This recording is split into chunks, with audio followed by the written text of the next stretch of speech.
दोस्तों, नीतीश कुमार बिहार में बड़ी तैयारी कर रहे हैं। बिहार सरकार में टकराव लगातार देखने को मिल रहा है। स्पीकर पद को लेकर बीजेपी और जेडीयू आपस में भिड़े हुए हैं, लेकिन इस बीच खबर ये सामने आ रही है कि नीतीश कुमार कांग्रेस के भी संपर्क में हैं। इससे पहले हमें पता चला था कि साफ तौर से जो असदुद्दीन ओवैसी हैं, उन्होंने खुलकर कहा था कि हम बिहार में नीतीश सरकार को समर्थन देना चाहते हैं, नीतीश कुमार को समर्थन देने के लिए तैयार हैं। इसके बाद माना गया था कि नीतीश कुमार इस चीज को कंसिडर भी कर रहे हैं, इस पर बात करना चाहते हैं और अपने हिसाब से चीजों को देख रहे हैं। और अब पता लग रहा है कि नीतीश कुमार कांग्रेस के भी संपर्क में है, यानी कि नीतीश कुमार बिहार में कुछ अलग करना चाहते हैं। और ये पूरा का पूरा मामला नंबर गेम का है। नंबर गेम के लिए ही बीजेपी भी दूसरे विधायकों को तोड़ने की कोशिश कर रही है और बिल्कुल यही सेम चीज नीतीश कुमार भी करने की कोशिश कर रही है। नीतीश कुमार जो ऑपरेशन चला रहे हैं उसे ऑपरेशन तीर कहा जा रहा है और बीजेपी जो ऑपरेशन चला रही है उसे ऑपरेशन लोटस कहा जा रहा है।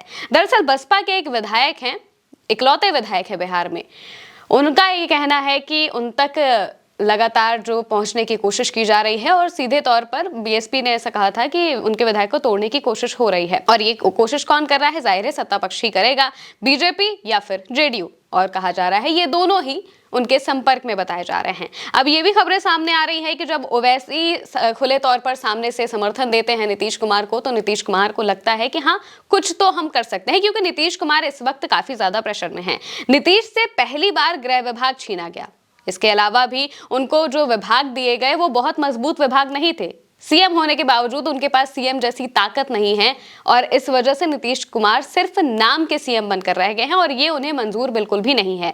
साथ ही साथ बिहार में जो चीजें चल रही हैं, बिहार में जिस तरीके से अगर आप देखें तो अतिक्रमण को हटाने के नाम पर लगातार जो बुलडोजर वाली जो राजनीति है, ये जो भाजपा करती है, वो बिहार में होने लगी है और ये नीतीश कुमार की राजनीति से, उनके काम से बिल्कुल अलग है। ये नीतीश कुमार कभी भी इस तरीके से काम नहीं करते आए हैं, लेकिन अब क्योंकि वो मुख्यमंत्री हैं तो जाहिर सी बात है कि अगर जनता नाम लेगी तो नीतीश कुमार का ही नाम लेगी, तो इससे उनका भी नाम खराब होता हुआ दिखाई दे जाएगा। अब नीतीश कुमार अपने हिसाब से नंबर गेम बढ़ाना चाहते हैं ताकि बीजेपी का प्रेशर उनके ऊपर से हट जाए और इसके लिए उनको अच्छे खासे विधायक चाहिए होंगे।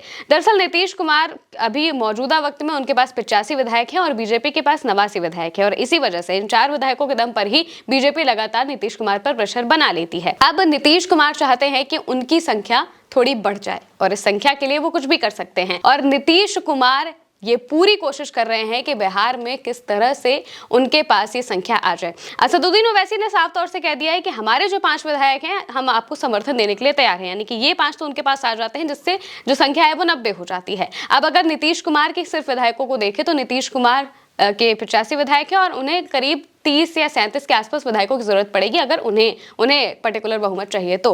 और इसके लिए अब कांग्रेस के भी नेताओं से वो संपर्क करना शुरू कर चुके हैं और साथ ही ये भी कहा जा रहा है कि अगर कांग्रेस साथ आ जाती है, असदुद्दीन ओवैसी तो साथ आ ही रहे हैं, तो बाकी के जो दल है वो भी आने से पीछे नहीं हटेंगे, वो भी नीतीश कुमार का साथ देने के लिए बिल्कुल भी पीछे नहीं हटेंगे, क्योंकि वो कलेक्टिवली बीजेपी को हराना चाहते हैं। उनका नीतीश कुमार से कोई भी बैर नहीं है और इसका अंदाजा आपको चुनावों में भी लग गया होगा। चुनाव में भी कहीं से भी नीतीश कुमार पर डायरेक्ट वार किसी ने भी नहीं किया था। विपक्ष के नेताओं में से वार किया गया था तो बीजेपी पर, बीजेपी के नेताओं पर, उनकी रणनीतियों पर, और कहा गया था कि नीतीश कुमार को तो मोहरा बनाया जा रहा है या फिर उन्हें हाईजैक कर लिया गया है, इस तरह की बातें कही जाती थी। अब नीतीश कुमार आखिर करेंगे क्या? ये पूरा का पूरा खेल उन्हीं पर अटका हुआ है कि नीतीश कुमार आखिर वो चाहते क्या है। क्या वो अपनी पूरी की पूरी जो पावर है वो अपने पास चाहते हैं या फिर अब वो भी सत्ता से मुक्त होना चाहते हैं और बस नाम के सीएम बने रहना चाहते हैं? सब कुछ उन्हीं पर डिपेंड करता है और अगले 2 दिन में ये तस्वीरें भी साफ हो जाएंगी कि आखिर नीतीश कुमार बिहार में करेंगे क्या, क्योंकि स्पीकर का चुनाव होना है।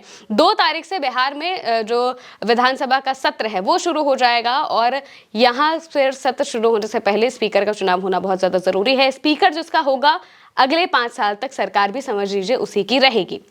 अब ये देखना होगा कि नीतीश कुमार क्या स्पीकर के पद को लेकर बिहार में भाजपा से लड़ेंगे या फिर उनकी बात को मान लेंगे। जो भी होगा हम आप तक खबर जरूर पहुंचाएंगे। फिलहाल के लिए मेरे साथ इस खबर में इतना ही। आप देखते रहिए उल्टा चश्मा न्यूज़।